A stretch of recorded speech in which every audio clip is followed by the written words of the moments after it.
스트레스가 아마 여러분들이 만난 내담자 중에 해결해야 될 부분들이 굉장히 많이 있는 그런 대상이 아닌가 싶습니다. 스트레스. 그렇죠? 네. 스트레스가 없는 사람은 거의 없다고 봐도 되겠죠? 스트레스는 왜 생기느냐를 봐야 됩니다. 스트레스는 왜 생기느냐? 사실은 스트레스는 이유 변명에서 생기는 거죠. 이유 변명. 즉, 책임지지 않는 자세. 어떤 무책임에서 스트레스가 생겼다. 이렇게 볼 수가 있습니다. 무책임. 한스 렐리라는 사람이 이런 이야기 하거든요. 인간에게 스트레스를 주는 상황은 없다. 단지 인간이 스트레스적인 반응을 할 뿐이다. 이런 이야기를 합니다. 스트레스적인 반응을 할 뿐이다. 즉, 우리 삶에 일어나는 어떤 사건이나 경험이나 상황이 스트레스를 주는 건 아니다 이 말이죠. 그 사건, 경험, 상황, 만남의 대상에 대해서 스트레스를 받을 뿐이죠. 단지 스트레스를 받을 뿐이죠. 이해되시나요? 네. 자, 스트레스의 원리를 보면 이렇게 이제 보면은 관심의 원인데 관심의 원은 어쩔 수 없는 영역이에요. 영향력의 원은 내 영향력으로 해결할 수 있는 게 영향력의 원이야. 그러니까 관심의 원은 나도 어쩔 수 없는 영역. 그럼 나도 어쩔 수 없는 게 뭐가 있을까요? 나도 어쩔 수 없는 거? 이제 그렇죠. 날씨도 그렇지만 과거에 일어난 일은 내가 어떻게 할 수가 없죠. 그 과거에 일어난 사건, 경험 어쩔 수 없는 거예요. 그리고 지금 현재 어떤 물리적인 날씨, 상황 어쩔 수 없죠. 뭐 비가 오고 장마가 오고 날씨가 덥고 이거 어쩔 수 없죠. 물리적인 것뿐만 아니라 사회적인 날씨도 마찬가지입니다. 사회적으로 뭐 코로나가 심하고 약하고 뭐 경제적으로 어렵고 뭐 경제가 좋고 이게 이제 물리적인 사회적인 날씨단 말이죠. 이거 어쩔 수 없는 거죠. 그러니까 과거에 일어난 일이나 현재 우리 둘러싸고 있는 어떤 상황, 또 만남의 대상도 내가 다 선택할 수 있는 건 아니에요. 어떤 사람은 좋은 사람도 있지만 어떤 사람은 그저 그런 사람도 있고 어떤 사람은 또 문제 있는 사람도 있잖아요. 이걸 내가 다 골라서 어떻게 만날 수가 없어. 그러니까 만남의 대상도 어쩔 수 없는 거예요. 이게 다 관심의 원에 속해 있단 말이죠. 근데 이 관심의 원에 의해서 우리가 뭐뭐 때문에 힘이 든다, 뭐뭐 때문에 스트레스를 받는다면은 이 관심의 원의 노예가 되는 거지. 사건의 노예가 되고 경험의 노예가 되고 상황의 노예가 되고 만남의 대상의 노예가 되는 거잖아요. 그 노예적인 반응을 하는 거죠. 이렇게 이해를 한번 해보자고요. 우리 옛날에 코미디 프로 있잖아요. 코미디 프로 뭐 보다 보면은 막 사람들이 웃을 시간 되면은 막 와 웃잖아요. 이게 그냥 웃는 게 아니라 이제 이게 뭐 PD나 이런 사람들이 지시를 하는 거거든. 이때는 웃어주라고. 그러면 웃기는 일도 아닌데 막 웃어줘. 막 웃어. 그렇지 않아요? 누가 어떤 사람이 또 이야기하면 와 웃어. 이게 뭐예요? 자, 웃음의 어떤 노예적인 반응이라고 우리 볼 수 있죠. 코미디 프로에서 이게 청중들이 막 이렇게 노예처럼 웃는 것처럼 우리도 힘든 일이 일어났어요. 힘든 일이 일어나니까 막 힘들어해. 그럼 힘든 일의 노예가 되는 거예요. 어떤 만남의 대상이 나한테 기분을 상하게 해. 그래서 기분을 상하게 하는 그 일 때문에 막 힘들어하고 스트레스를 받아. 그 사람의 노예가 되는 거죠. 그렇지 않나요? 비가 오니까 우울해져. 비 오는 날씨에 이제 노예가 되는 거예요. 쉽게 말하면. 경제가 어려워서 돈이 안 벌려. 그래서 어떤 사회를 막 한탄하고 세상을 원망하고 막 그래요. 그러면은 힘든 세상의 노예가 된다 이 말이죠. 그래서 우리가 이제 이렇게 스트레스를 받는다는 이야기는 뭐냐면 사건, 경험, 상황, 만남의 대상에 노예처럼 반응을 하기 때문에 스트레스 받는 거다. 뭐 심리학적으로 보면은 이유 변명을 대고 있다. 뭐뭐 때문에 난 힘들어. 뭐뭐 때문에 기분이 안 좋아. 뭐뭐 때문에 나는 스트레스를 받아. 짜증나. 뭐 이런 거죠. 그래서 뭐뭐 때문에 이유 변명은 결국 무책임을 만들고 무책임. 나는 책임이 없다는 이야기예요. 나는 잘못한 게 없어. 너들 때문에 내가 힘든 거야 이거잖아요. 그래서 나는 책임이 없다고 생각하면 순간적으로는 좀 어때요? 좀 마음이 편안하죠. 내 남편이 바람 폈기 때문에 나 힘들어. 그럼 내 잘못이 아니잖아. 내가 힘든 거는 당연한 이유가 있어. 힘든 것에 대한 합리적 이유를 생각해. 네? 나는 무책임하다는 이야기거든. 그 바람 피는 네? 당신이 날 바람 피는 당신이 바람 펴서 난 힘들어. 뭐 예를 들어서 대한민국 사회가 지금 잘못돼서 내가 힘들어. 코로나 때문에 내가 돈을 못 버는 거야. 뭐 이게 다 이유 변명이 되잖아요. 합리적 이유가 되잖아요. 그러니까 당장은 내가 마음이 편안할 수 있고 도피처를 만들었지만 여기에 스트레스를 만든다 이 말이죠. 그래서 이유 변명을 된다는 이야기는 무책임으로 가는 거고 통제력이 상실돼. 이제 통제력이 없어져. 내가 할 수 있는 게 없어. 이제 통제력이 없어지죠 당연히. 그러니까 그 사건의 구속이 되고 상황의 구속이 되고 만남의 대상의 구속이 되는 거예요. 구속이 된다는 이야기는 스트레스가 커진다는 이야기죠. 쉽게 이해가 되시죠? 그럼 스트레스를 안 받으면 어떻게 되느냐? 관심의 원이 아니라 영향력의 원에 집중을 해야 돼. 영향력의 원. 그럼 영향력의 원은 뭐냐? 나로 인해서 가능한 영역, 내 힘으로 가능한 영역, 내 영향권 안에 들어와 있는 영역이에요. 나와 관련된 일이지. 그럼 봐봐요. 내가 할 수 있는 게 뭐가 있는지 한번 생각해봐요. 내 생각 바꿀 수 있나요? 내 생각 긍정적으로? 내 가치관 긍정적으로 바꿀 수 있죠? 내 믿음, 내 신념 체계 바꿀 수 있어요. 그죠? 내 인간관계 좋게 만들 수 있어. 말하는 능력, 소통 능력, 리더십 다 키울 수 있단 말이에요.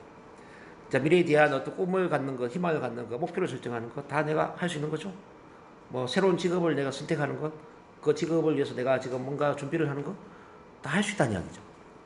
내가 할 수 있는 것에 집중을 해버리면은 어떤 일이 생기냐면은 통제력, 이른바 책임 권한이 커져버리는 거죠. 그래서 이제 마음 안에 이런 생각이 들죠. 아, 모든 게 나한테 달려있구나. 모든 게 나한테 달려있구나. 내 하기 나름이구나. 이걸 알게 되죠. 그래서 내가 책임을 지게 되고 통제력을 갖게 되고 통제력을 갖게 되면은 따라오는 게 뭡니까? 통제력을 갖게 되면은 자유가 커지죠. 자유로움이 커지죠. 할 수 있는 게 많아지니까 자유롭다. 자유롭다는 이야기는 마음의 평화를 누린다. 자, 이런 원리를 보셔야 돼요. 그래서 저한테 오는 분들의 99%는 다 뭐뭐 때문에 이유 변명을 갖고 오거든요. 뭐 상담해보면 다 그래요.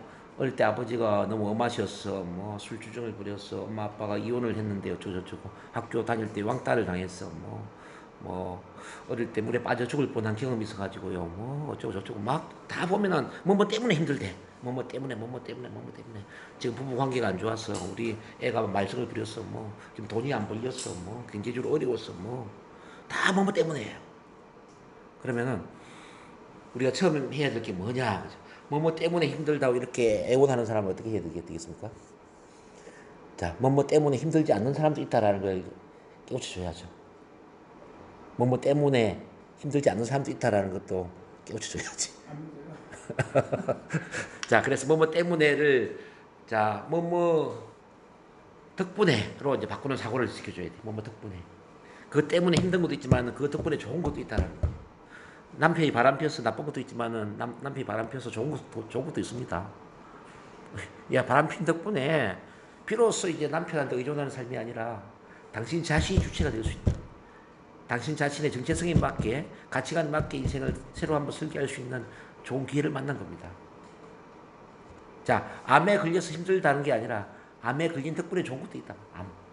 암에 걸린 덕분에 사랑의 인간관계를 되돌아보고 가족을 되돌아보고 자, 균형 잡힌 삶을 되돌아볼 수 있는 아주 좋은 계기를 만났다 이 말이죠. 이걸 이제 때문에 계속 이 변명을 되는 사람한테 뭐 덕분에 좋아진 부분들을 계속 깨우쳐 주는 거죠. 때문에 변명을 되는 사람 한 가지만 보고 있는 거거든요. 피해자 의식으로, 희생자 의식으로 그 한 가지에만 몰입되어 있는 거지 않습니까? 그 반대를 보게 만들어줘야 된다. 쉽게 말하면 이게 우물한 개구리로 이제 우물에만 빠져 있는 거야. 그 문제에 빠져 있는 거죠. 그러니까 문제는 우물과 같다. 우리는 이렇게 이야기를 해요. 근데 우물 밖에 나와서 세상을 보면은 우물만 있는 게 아니잖아요. 우물 외에 좋은 게 참 너무 많이 있지 않습니까? 근데 예를 들어서 남편이 바람을 피웠어. 바람핀 문제 때문에 막 우울증이 걸렸어요. 그 바람핀 문제만 막 집착하다 보니까 다른 게 안 보여. 그러니까 나는 피해자고 나는 희생자고 나는 잘할 수 있는 게 하나도 없다 이거죠. 난 인생이 끝나버렸다 이거죠. 근데 이제 이 우물 밖을 나오게 만들어서 자, 남편이 바람핀으로서 잘 할 수 있는 게 뭔가를 쭉 깨우쳐 주는 거죠.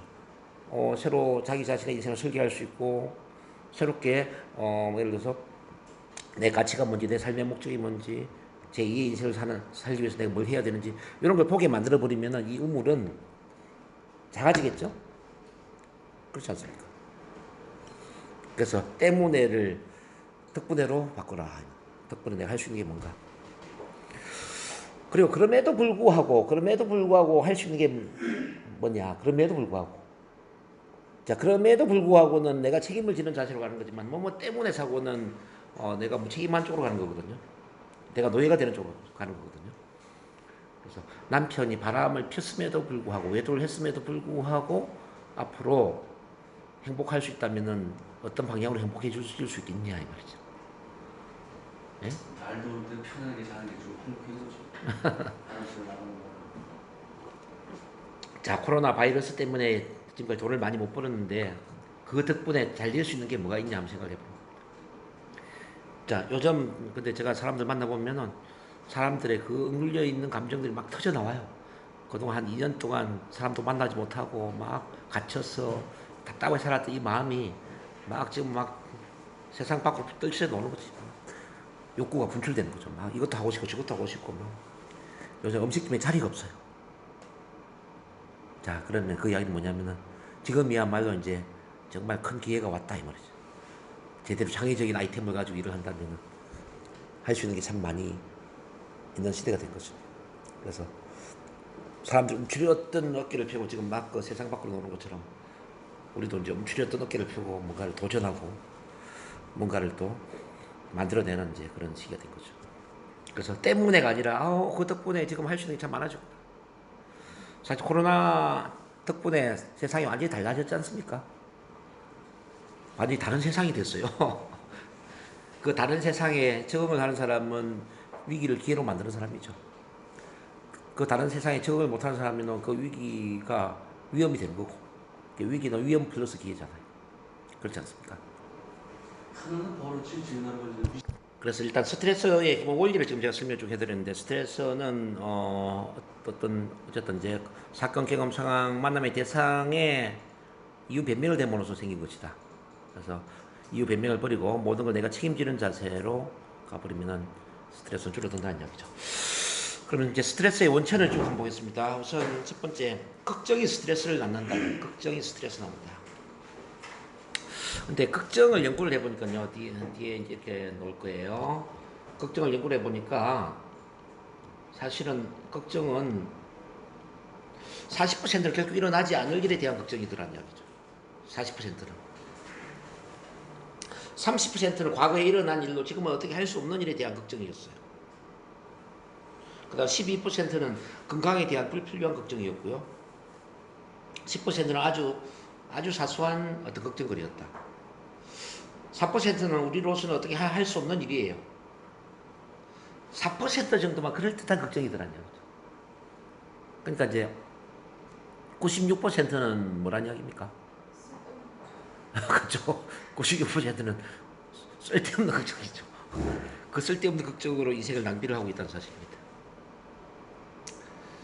근데 우리 이제 황정희 선생님은 끌어당김의 법칙을 아주 좋아하는 분이지만은 걱정은 뭘 끌어당길까요? 걱정은 걱정을 끌어당깁니다. 걱정하면 걱정하는 일이 일어난다 이 말이에요. 걱정하면 걱정하는 일이 일어나. 그래서 걱정을 하고 있다는 이야기는 내 미래에 안 좋은 일이 일어나게 해 주십시오 라고 기도를 하는 것과 똑같아. 제발 걱정, 나한테 안 좋은 일이 일어나도록 해주세요 이거예요. 즉 걱정은 나를 위한 저주란 이야기예요. 나를 위한 저주를 퍼붓고 있는 거죠. 자, 그래서 걱정을 원하지 않는 것이 일어나게 해달라고 비는 기도다. 자, 그래서 우리는 어떻게 해야 됩니까? 원하지 않는 것이 아니라 원하는 것이 일어날 것이라고 기대를 해야 되는 거죠. 만족스러운 결과가 일어날 것이라고 기도를 해야 되는 거죠.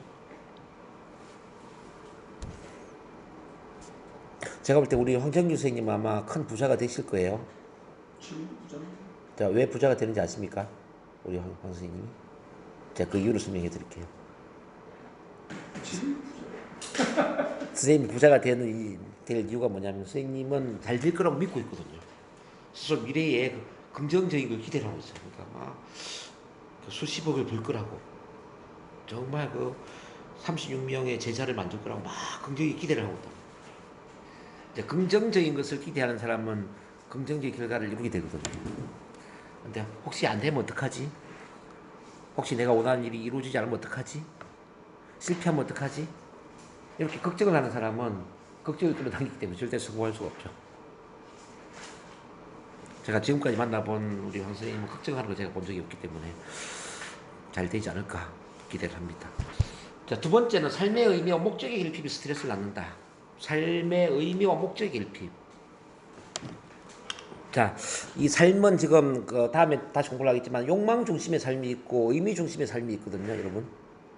욕망 중심의 삶은 뭐냐면은 아, 나는 이런 사람이 되고 싶고 이런 걸 하고 싶고 이런 걸 가지고 싶고 자, 내가 삶에서 이루고 싶은 게 뭐냐 이 말이에요. 내가 삶에서 가지고 싶은 게 뭐냐? 어? 요게 욕망이에요. 대부분 사람들이 욕망 중심의 삶을 살고 있지 않나요? 의미 중심의 삶은 뭐냐면요. 그와 반대예요. 자, 내 인생이 나한테 무엇을 원하고 있지? 이거예요. 내가 원하는 게 아니고 내 인생이 나한테 뭘 원하고 있지? 이게 의미라고. 자, 욕망은 내가 인생에서 원하는 게 뭐지? 이게 욕망이에요. 근데 의미는 내 인생이, 내 삶이 나한테 원하는 게 뭐지? 좀 어렵습니까? 근데 우리가 그 의미 추구 심리학의 빅터 프랭클이라는 분이 연구를 해보니까요. 욕망 중심의 삶으로는 사람이 행복할 수가 없다는 거예요. 아, 뭔가 되고 싶고, 가지고 싶고, 하고 싶고, 내 욕망을 아무리 이루어 본들 그 끝이 행복이 아니더라, 이 말이죠. 그러니까 진정 행복하기 위해서는 욕망 중심의 삶에서 의미 중심의 삶으로 이동을 해야 됩니다. 의미. 즉, 내가 인생에 질문하는 게 아니다. 내가 인생에서 내 삶에 내가 원하는 게 뭐냐 이렇게 질문하는 게 아니라 내 인생이 내한테 어떤 질문을 하고 있느냐, 내 삶이 나한테 어떤 질문을 하고 있느냐에 귀를 기울여야 된다 이 말이죠. 내 삶이, 내 인생이 나한테 무엇을 원하고 있는지 귀를 기울여라. 이게 어려우면 좀 쉽게 풀어서 이야기해 드릴게요. 자, 이 질문은 어떻습니까? 이 세상 어딘가에 그 누군가가 그 무엇이 나의 도움을 꼭 필요로 하고 있다면 그 도움은 무엇인가? 다시, 이 세상에 그 어딘가에 그 누군가가 그 무엇이 내 도움을 간절히 필요로 하고 있다면 그 누군가, 그 무엇, 그 도움은 무엇인가 말이죠. 이거 이해되시나요? 여기에 대한 깨달음이 있어야 돼요. 여기에 대한 깨달음이 있으면은 내 삶의 어떤 사건, 경험, 상황, 어떤 만남의 대상이 나한테 스트레스를 주진 않죠. 왜냐? 가고자 하는 방향이 분명할 때. 자, 이 세상 어딘가에 그 누군가 그 무엇이 나의 도움을 필요로 하고 있다면 그 누군가는 누구이며 그 무엇은 무엇이고 그 도움은 어떤 도움이 되어야 되느냐. 이걸 고민해야 됩니다. 그게 바로 삶의 의미고 삶의 목적이 되는 거죠. 사람들은 근데 삶이 나한테 무엇을 원하는지를 질문을 안 해요. 대부분 어떤 질문을 하냐면 내가 인생에 질문을 하고 있다는 거죠. 아, 내가 내 삶에서 원하는 게 뭔지, 내가 내 삶에서 이루고 싶은 게 뭔지, 내가 내 삶에서 가지고 싶은 게 뭔지. 자기가 자기 삶의 질문을 한 거예요. 그래서 욕망으로 간다, 욕망. 그래서 대부분 사람들이 보면 아, 좋은 집 사고, 뭐 좋은 자동차 사고, 해외여행 다니고, 뭐 부모님한테 용돈 주고, 뭐 그런 걸 실현해 본들 그게 큰 행복은 아니더라 이 말이에요. 그래서 패러다임이 지금은 욕망 중심에서 의미 중심으로 바뀌어져야 됩니다. 근데 의미 중심으로 바뀌면은 손해 보느냐? 절대 손해 보지 않아요. 자, 이 세상에 나의 도움을 필요한 어떤 누군가를 위해서 그 무엇을 위해서 내가 그 도움을 주는 삶을 살잖아요. 희한하게 돈을 더 많이 벌게 된다는 거예요. 희한하게 더 부자가 되고요, 더 크게 성공을 하게 된다는 거지. 자, 의미를 찾아간다는 것, 목적을 찾아간다는 이야기는 태양을 향해 달려가는 태양. 태양을 향해 달려가면은 그림자는 따라옵니까? 멀어집니까? 따라가죠. 근데 그림자를 쫓아가면 어떻게 됩니까? 예, 그림자를 쫓아가면 태양은 멀어지죠. 그러니까 많은 분들이 그림자를 태양을 쫓기보다는 그림자를 쫓는다. 그림자. 자, 돈을 많이 벌어서 좋은 집을 사고 싶고, 좋은 자동차를 사고 싶고, 뭐 해외 여행을 다니고 싶고, 뭐 자식 유학 보내고 싶고, 뭐 이런 거 있잖아요. 전부 이런 데 초점을 맞춘다는 거지. 그러다 보니까 정작 그 자기만의 삶의 태양을 잃어버린다는 이야기예요. 삶의 의미를 상실한다는 거지. 정말 안타까운 일이죠. 근데 정말 자기 어떤 삶의 의미, 삶의 목적이 충실하면은 돈은 그냥 따라오거든요. 그리고 당연히 돈이 따라오니까 집도 사고 해외여행도 다니고 생존의 삶이 해결되죠. 그래서 이걸 제가 설명할 때 이제 이런 이야기를 해요. 자, 우리는 이미 우리는 이미 좀 훌륭한 어머니로서, 훌륭한 아버지로서, 훌륭한 가장으로서 인생을 잘 살아왔거든요. 우리 우승영 선생님은 우진이한테 최고의 엄마죠. 네, 맞습니다. 그죠? 마찬가지로 우리 황정일 선생님이나 이호구 선생님도 뭐 지금 과정을 너무 훌륭하게 자 이끌어 오지 않았습니까? 근데 이게 내 가족 안에서만 가장이나 엄마나 부모 역할을 하는 게 아니고 세상 속에서도 그 역할을 해야 된다는 거예요. 자, 이 세상 속에서도 우진이 같은 사람이 있다는 거예요. 이 세상 속에 내가 사랑하는 내 아들 같은 사람, 내 부모 같은 사람, 내 배우자 같은 사람, 이런 사람들이 존재한다는 거죠. 그래서 내 가족한테 잘하고 싶은 그 마음처럼 이 세상에 그 누군가에게 정말 헌신하고 싶은 그 마음이 우리 내면 깊숙한 곳에 있단 말이에요. 어떤 사람이 있고 어떤 사람이 없는 게 아니라 그 모든 사람이 내면 깊숙한 곳에 그런 마음이 있다는 거지. 있는데 근데 그걸 억누르고 있죠. 왜? 나는 급하니까. 급하게 먹고 살 일이 바쁘니까. 급하게 돈 벌어서 우리 아들 공부시키고 먹고 살아야 되니까. 세상을 위한 이 열정은 그냥 뒤로 미루는 거죠. 언제까지? 죽을 때까지. 그래서 80% 이상 사람들이 그냥 먹고 사는데 의식주를 해결하는데 인생을 거의 다 끝내버리고 말죠. 그래서 이제 이런 시기에서 여러분들이 뭘 생각해야 되냐면은 세상 속에 나의 아들이 누구인지를 생각해야 돼. 세상 속에 나의 딸이 누구인지, 세상 속에 나의 부모 같은 사람들이 누구인지, 정말 세상 속에 내 가족 같은 사람들이 누구인지를 생각해야 되고 그 사람들에게 어떤 도움이 필요한지, 내가 어떤 헌신적인 사랑을 줘야 되는지 여기에 대한 의미를 찾아야 된다는 거죠. 저는 감히 이제 세상 속에 뭘 찾았냐면 이제 아픔과 상처가 있는 사람들, 아픔과 상처가 있는 사람들에게 정말 우리 가족들한테 주는 사랑처럼 사랑을 줘야 되겠다. 근데 이 아픔과 상처가 있는 사람들한테 정말 대단한 것이 아니어도 괜찮더라 이 말. 그냥 첫 만남이나 심리 가족이라는 그냥 그 환경을 만들어 주는 것만 가지고도 사람들은 행복해지고 자기 자신을 회복하고 자기다운 삶을 살아갈 수 있는 그 힘을 얻더라면 아 내가 죽을 때까지 할 길은 이거구나. 저는 그걸 깨달았어요. 그래서 첫 만남 심리 가족을 세상 속에 전파하는 것에 나의 모든 걸 바쳐야 되겠다. 그러니까 이제 제가 만나는 사람들 전부 가족으로 보이는 거죠. 심리 가족. 아, 이분도. 그러니까 좋아요, 안 좋아? 잘해주고 싶어요? 안 잘해주고 싶어요? 잘해주고 싶죠, 당연히. 그래서 만나는 사람들이 가족처럼 느껴지니까 인간관계가 촉진되는 거예요. 감동이 있죠. 돈을 써도 아깝지가 않지. 뭐. 근데 이렇게 하면 그럼 제가 손해보느냐? 그렇지가 않아요. 자, 감동을 하면 감동이 되돌아와요. 제가 막 사랑을 주면 사랑이 되돌아오고 이게 주는 만큼 되돌아오게 돼 있어요. 이 우주의 법칙이. 그래서 여러분들이 뭔가를 원하면 막 주어야 돼요. 다른 사람이 충분히 행복해질 수 있도록 도와주면은 자신은 그냥 행복해지는 거예요. 다른 사람이 충분히 치유가 될 수 있고 충분히 변화될 수 있도록 도와주잖아요. 내 문제는 그냥 치유되고 그냥 변화가 되는 거예요. 부자가 되는 원리도 간단합니다. 부자. 가만히 있어 부자가 되는 게 아니라 다른 사람들이 부자가 될 수 있도록 충분히 도와주잖아요. 나는 그냥 부자가 되는 거예요. 모든 것은 내가 얻는 게 아니라 주는 데 있다. 부모가 아낌없이 자식한테 사랑을 주는 것처럼 이 세상의 나의 자식들한테 아낌없는 사랑과 헌신과 봉사와 정말 줄 수 있는 최고의 것을 막 주는 거죠. 그러면 그것이 몇 배로 늘어나서 돌아온다니까요. 아주 기본적인 원리예요. 그래서 이제 우리가 반드시 욕망 중심에서 의미 중심으로 가야 된다. 의미 중심의 사고를 하면 의미 중심의 삶을 사는 사람은 부자가 되더라도 큰 부자가 될 수가 있습니다. 정말 위대한 성공을 이룰 수가 있죠. 근데 욕망 중심의 삶을 사는 사람은 부자가 되더라도 자기만을 위한 부자가 됐기 때문에 사실은 세상과는 별로 관계가 없어요. 이 사람들은. 그냥 뭐라고 해야 되나. 그냥 돈 많이 벌어서 돈 많이 쓰면서 뭐 향락, 사치 뭐 이런 삶을 살 수는 있겠죠. 세상을 위해서 위대한 성공을 이루지 못하죠. 뭐 그런 사람을 부러워할 이유도 없고 우리. 저는 그렇게 생각해요. 어쨌든 의미. 자, 의미는 따로 다음에 한번 다뤄보도록 합니다. 그 삶의 의미가 이렇게 참 중요하다는 말씀을 일단 드리고요.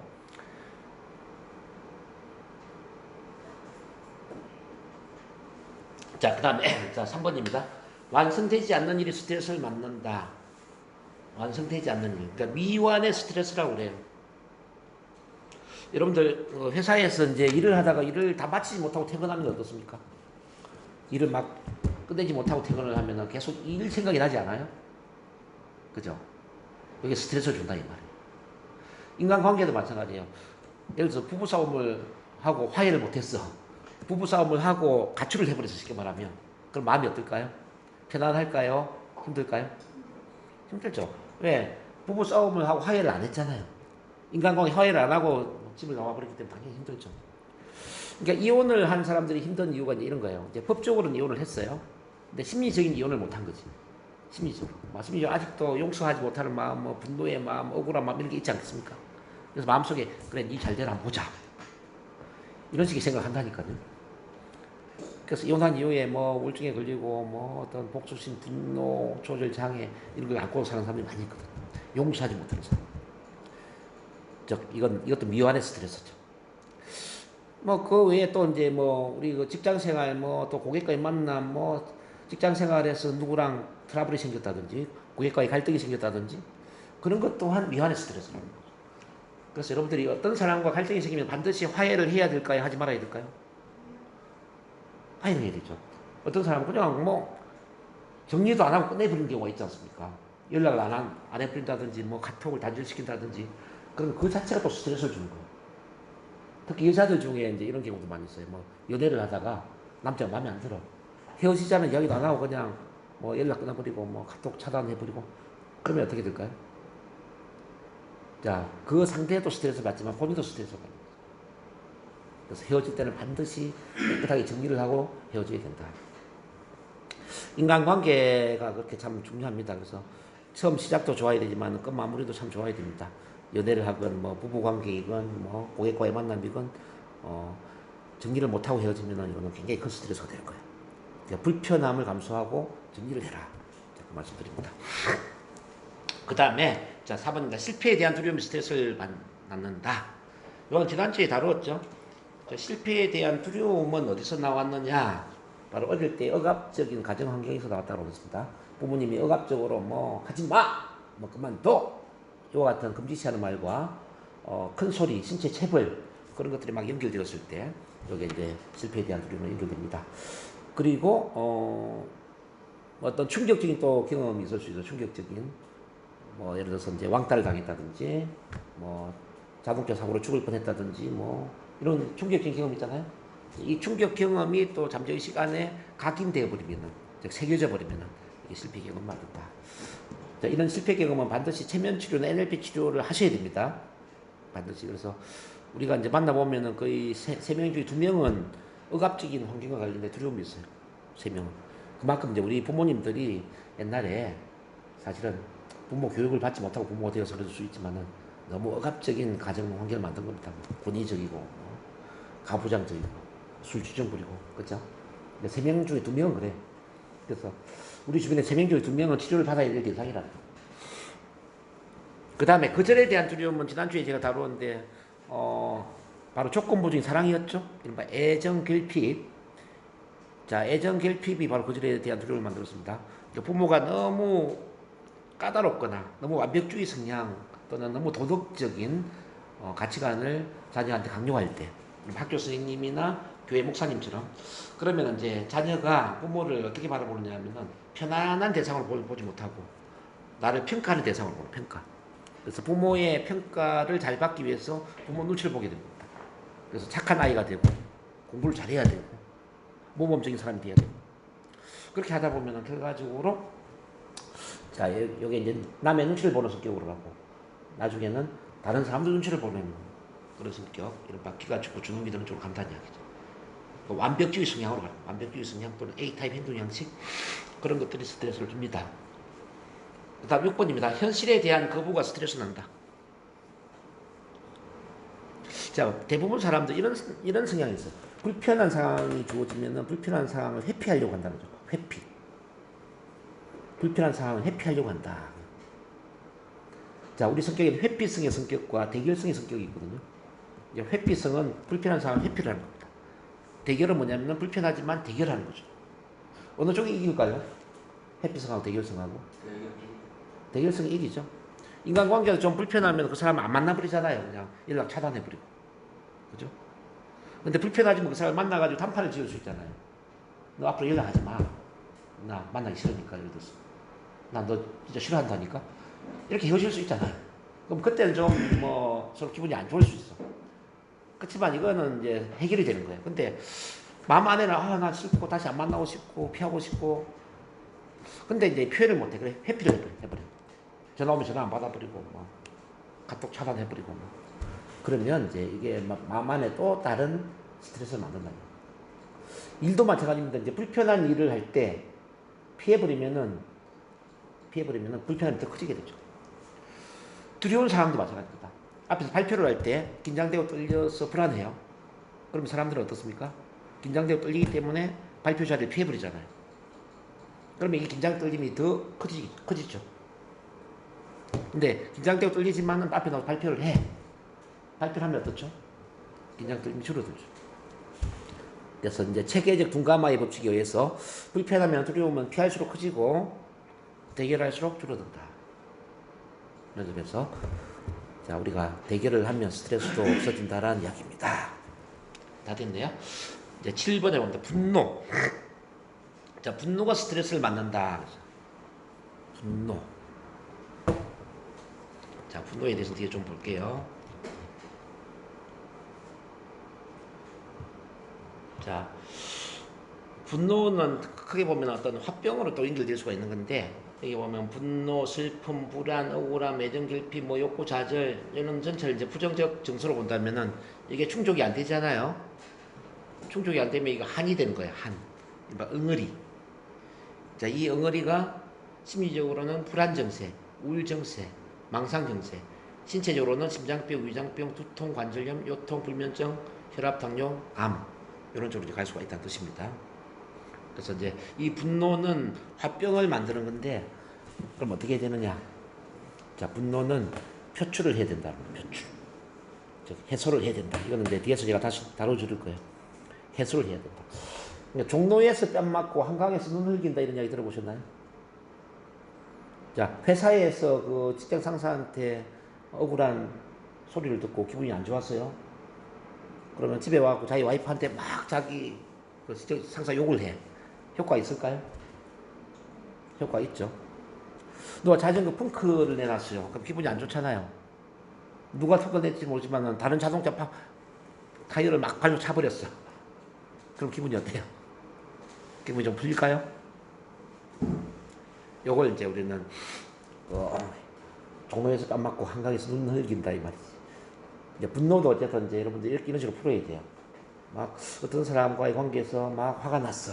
그 사람한테 직접 표현을 못하지만 노래방에서 노래를 부르면서 푼다든지 뭐 또는 뭐 우리 이거 두드리는 놀이 있잖아요. 뭐 막 이 뭐죠? 뭐 두더지 뭐 이거 막 쭉 패든지 뭐 아니면 주먹으로 막 펀치 달리든지 뭐 이런 거 있잖아요. 그런 것들이 도움이 될 수 있다는 거죠.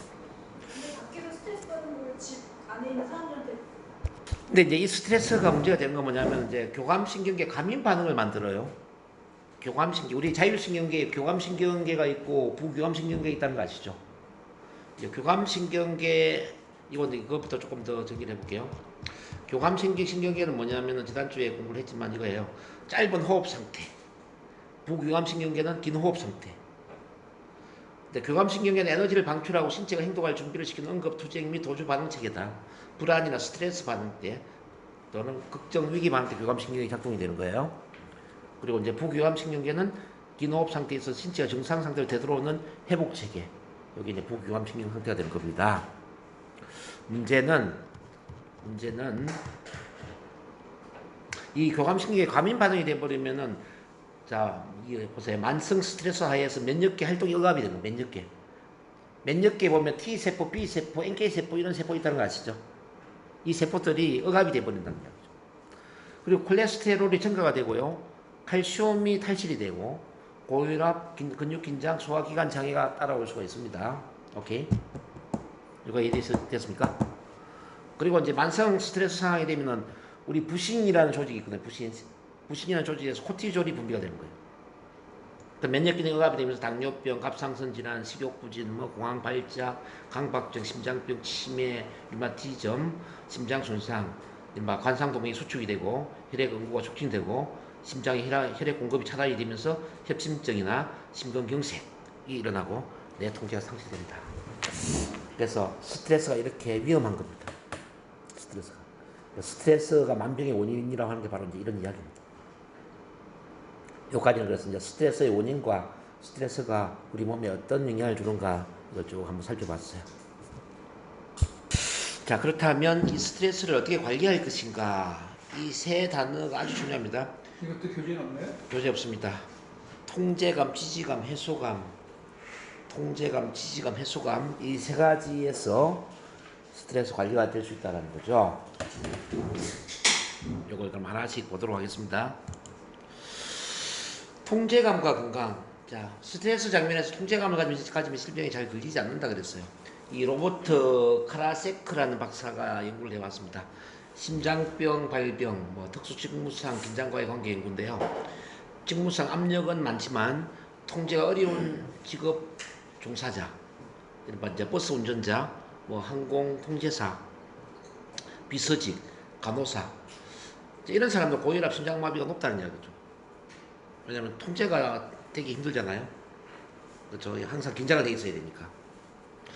그다음 통제감 인식이 스트레스 해소에 중요한데 실제 상황을 통제하고 있으면서도 통제하고 있다는 확신감을 갖고 있지 못할 때, 즉 애매모호할 때, 자신감이 없을 때, 이때가 이제 문제가 되는 거죠. 일반 만성 스트레스 반응이 되고 코티졸이 증가되고 신체에 손상이 일어나죠. 아까 설명했던 것처럼.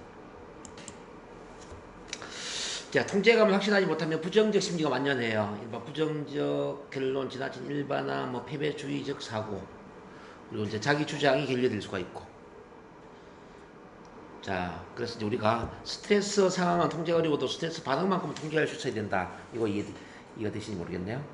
지난번까지 우리 공부했던 내용 중에 관점 바꾸기 배웠나요? 관점 바꾸기. 자, 이것도 좋은 일이다. 그렇죠? 이것도 좋은 일이다. 이것도 감사한 일일 수가 있다. 왜냐하면 여기 이제 관점 바꾸기예요. 어떤 스트레스적인 상황이 일어났을 때 이것도 좋은 일일 수가 있다. 이것도 감사한 일일 수가 있다라고 바라보는 거예요. 그 다음에 체면 이완 훈련. 자, 우리 2부에서 하게 되는 체면 이완 훈련이 굉장히 중요합니다. 자, 우리 체면 기법 중에 점진적 이완 기법 기억나시죠? 자, 이마부터 쭉 발끝까지 힘을 빼는, 긴장을 푸는. 요게 왜 중요하냐면은 이완을 한다는 이야기는 긴장이 풀린다는 이야기예요. 긴장이 풀린다는 이야기는 부교감신경이 작동된다는 이야기입니다. 부교감신경이 작동된다는 이야기는 뭐예요? 자, 면역 체계가 활성화된다는 거예요. 그래서 건강해진다는 거죠. 그래서 체면 그 자체만 가지고도 치유가 될 수 있다라고 제가 말씀드렸어요. 우울증이나 불안증이나 뭐 또 신경계통, 뭐 불면, 이런 다양한 교감신경계의 과민 반응으로 일어나는 문제들은 체면에 들어가는 것만 가지고도 치유가 될 수가 있다는 거죠. 그래서 체면 상태에서 뭐 다른 치료를 안 하더라도 체면에 걸리는 그 자체가 몸이 건강해진다는 거죠. 그래서 여러분들 그래서 이제 체면을 잘 거는 연습을 해야 돼요. 체면을 잘 거는 건 어렵지 않아요. 그 체면 교재 있잖아요. 유도법을 계속 낭독을 하시라고. 낭독을 해서 유도문이 내 이름에 익어야 돼요. 그래서 어떤 사람 만났을 때 그 사람에 맞게 체면을 유도할 수 있는 그런 언어적인 힘이 나와야 됩니다. 체면은 결국은 스피치 능력입니다. 그래서 낭독을 해서 자, 익혀주시고, 그 다음에 분리와 연합, NLP 분리 기법, 이것도 지난 시간에 배웠죠. 자, 분리의 우리 공중 분리 기법, 뭐 그리 분리 기법, 영화관 기법, 미술관 기법 기억나시나요? 네. 요 분리, 그러니까 스트레스적인 상황을 그 스트레스적인 현장에서 보는 게 아니라는 거예요. 현장에서 보는 게 아니라 천장 높이, 비행기 높이, 뭐 우주에서 이제 좋아하는 꽃을 피우고 좋아하는 노래를 듣고 좋아하는 사람을 만나고 행복한 생각을 해서 다시 스트레스적인 상황을 내려다보면 이거는 스트레스가 아니라는 거예요. 또는 뭐 미술관 기법처럼 스트레스적인 상황을 사진을 찍어서 뭐 콩알 좀 작게 만들어서 풀어버리고 그 반대에 뭐 행복한 어떤 사진 속에 들어가서 행복한 기분을 느끼고, 이런 이제 분리 기법을 실행하면 도움이 많이 될 수가 있다는 거죠. 그리고 앞으로 이제 아직 공부를 안 했는데 이제 앵커링이라는 게 있어요. 앵커링을 실행하면 또 도움이 될 수가 있죠. 뭐 앵커링 제가 안 가르쳐 들었죠 아직. 우리 한 선생님 앵커링. 아직 못했어요? 네. 그 앵커링은 이제 감정의 스위치를 만드는 거예요. 뭐 어떤 자신감, 뭐 열정, 뭐 행복감, 뭐 이렇게 어떤 손가락 신호에 맞게 어떤 감정을 불러내는 거죠. 이제 그런 긍정적인 감정들이 스트레스를 또 해소시킬 수가 있다. 자, 그거는 뭐 계속 훈련하고 있는 거니까 같이 활용하면 될 것 같고요. 자, 100세 이상의 노인들 연구를 해봤어요. 그러니까 부러지지 않고 휘어지는 사고의 탄력성, 적응력이 참 중요하더라. 그러니까 이른바 유연한 성격이 참 중요하다는 이야기죠. 여러분들이 볼 때는 뭐 주관이 강한 사람 있다든가, 주관이 강한 사람, 뭐 고집이 센 사람, 이런 사람이 건강할까요? 아니면 좀 물에 술 탄 듯, 술에 물 탄 듯 좀 상황에 맞춰서 이렇게 휘어질 수 있는 이런 사람이 건강할까요? 어느 쪽 같아요? 휘어져 있습니다. 예, 휘어질 수 있는 사람이 되야 된다는 거죠. 너무 대나무처럼 고든 사람, 곱고 바른 사람은 오히려 건강하지 못하더라는 얘기죠. 그러니까 유연한 사고를 내야 된다. 그 말씀 드립니다. 자, 통제감 뭐 계속 우리 NLP 훈련에서 이제 하는 거고, 이제 지지감 가봅니다. 지지감. 자, 지지받는 느낌은 스트레스 해소에 도움이 됩니다. 자, 지지자가 없는 외로운 심장병 환자를 연구를 해봤어요. 지지자가 없는 외로운 심장병 환자. 1350명을 대상으로 5년 연구를 한 결과 지지자가 있는 심장병 환자들에 비해서 3배나 더 많이 사망을 하더라는 거죠. 그럼 이 지지자라는 건 뭡니까? 자, 우리 첫 만남 심리 가족과 같은 그런 집단을 지지자라고 보시면 돼요. 평가 판단 없이 있는 그대로 수용 존중해주고 공감적으로 이해를 해주고 응원 지지를 해주는 이게 이제 지지 집단인데, 이제 이 지지 집단이 없는 사람은 3배나 더 많이 사망을 했다. 자, 오늘날 온갖 질병, 심장병, 암, 치매 등이 유행하는 가장 큰 원인은 지지망의 와해와 관련이 있다. 즉 공동체 마을의 와해와 관련이 있다. 우리 핵가족이 됐지 않습니까? 그 핵가족, 뭐 가족도 지금 대가족이 다 뿔뿔이 흩어졌단 말입니다. 그리고 아파트 단지지 않습니까? 이웃에 누가 사는지 몰라요. 이런 것들이 이게 심장병이나 암이나 치매를 부추기고 있다는 얘기죠. 자, 유방암 환자에 대한 지지치료를 연구를 해봤는데, 이 스피겔 박사의 이제 연구입니다.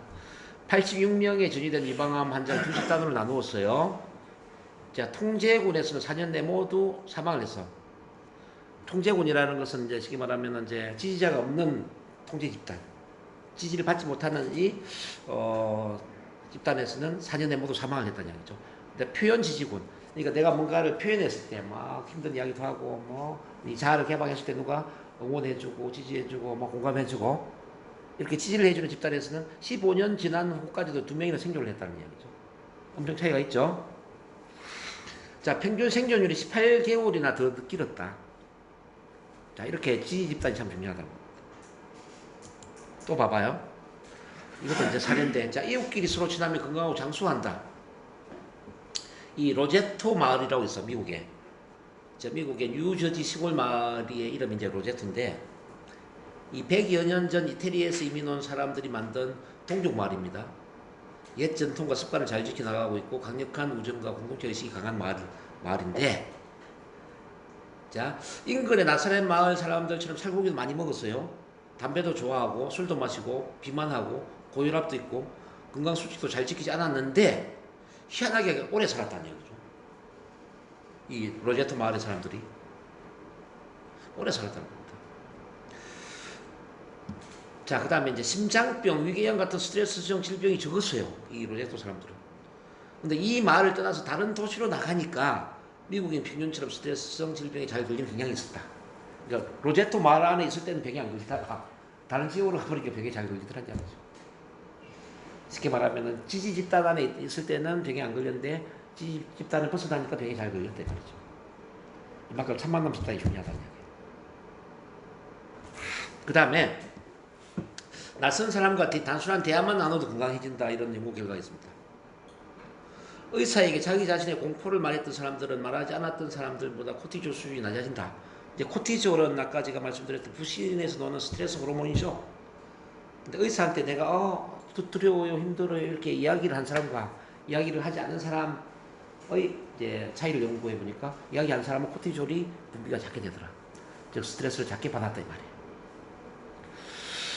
자, 환자의 신체 접촉, 그 애정 어린 손으로 쓰다듬어 주는 것만 해도 헤모글로빈이 증가하더라. 자, 인간의 경우 신체적 접촉이 연결감이 있는데 가장 근본적이거든. 그래서 이제 뭐 악수를 하거나 포옹을 하거나 머리를 쓰다듬어 주거나 이런 게 굉장히 큰 영향을 준다는 거죠.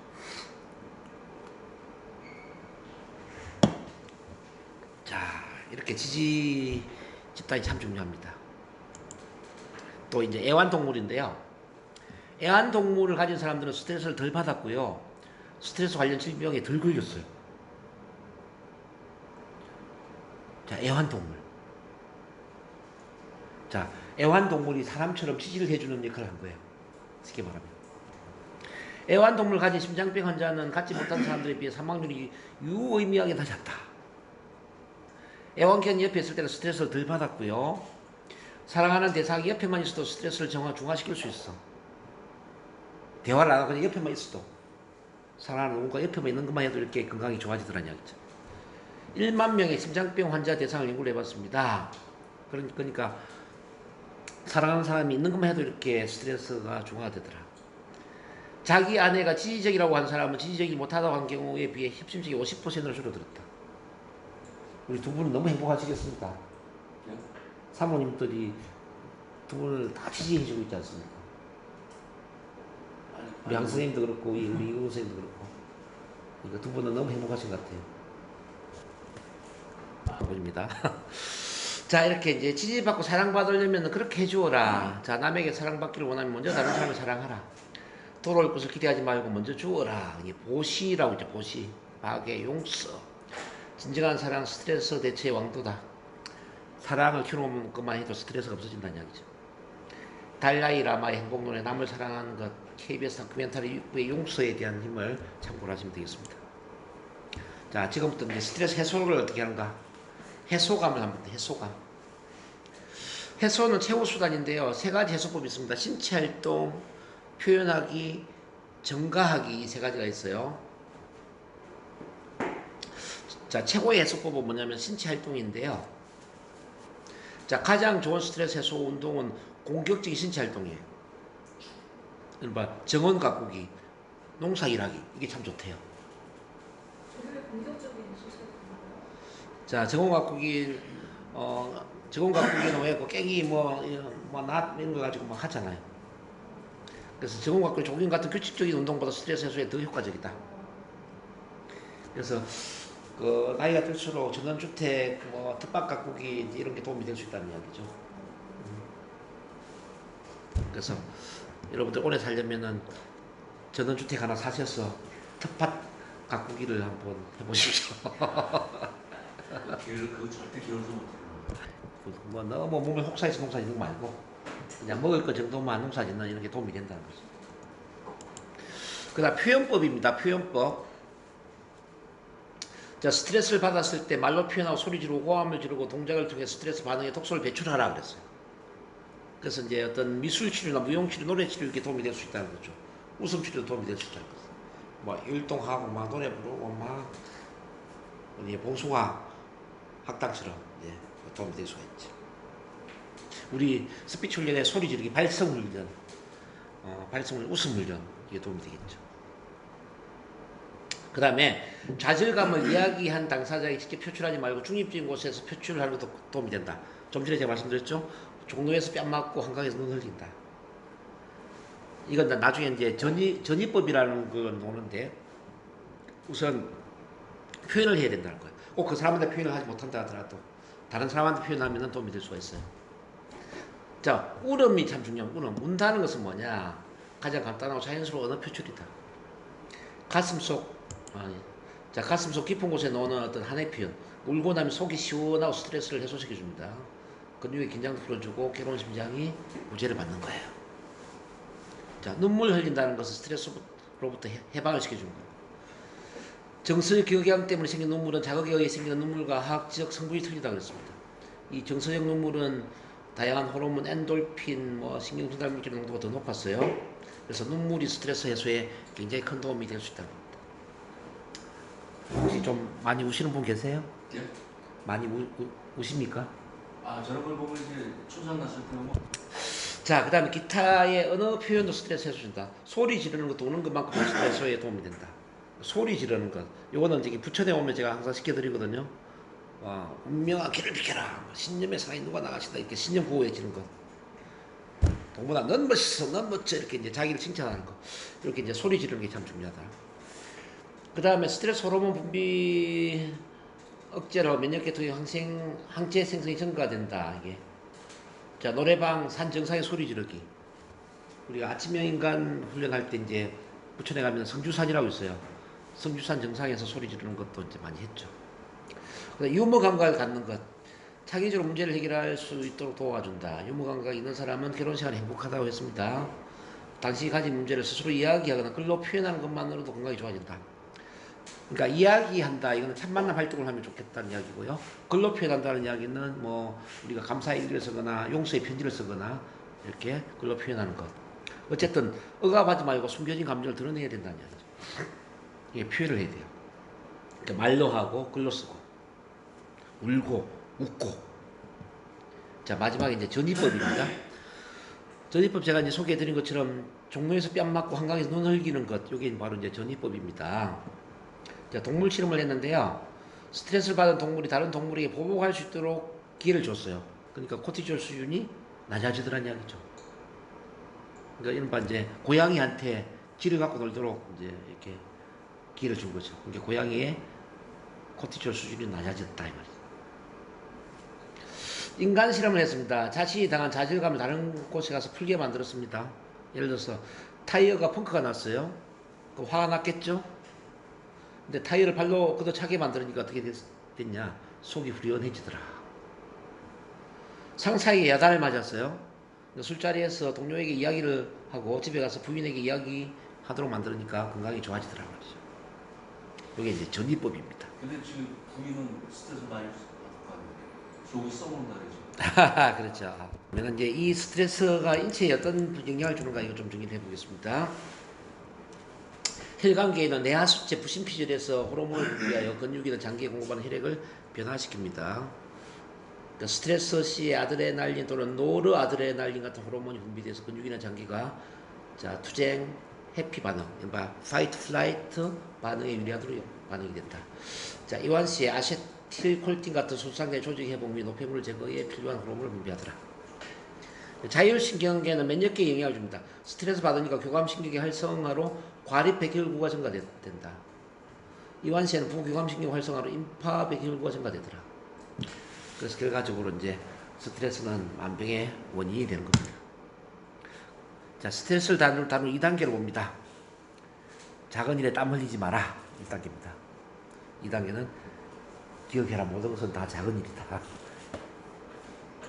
이 세상 일이 사실은 다 작은 일이죠.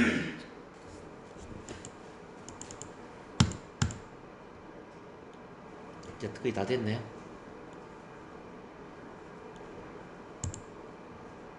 오케이. 이렇게 해서 스트레스를 이제 정리를 다 끝내도록 합시다.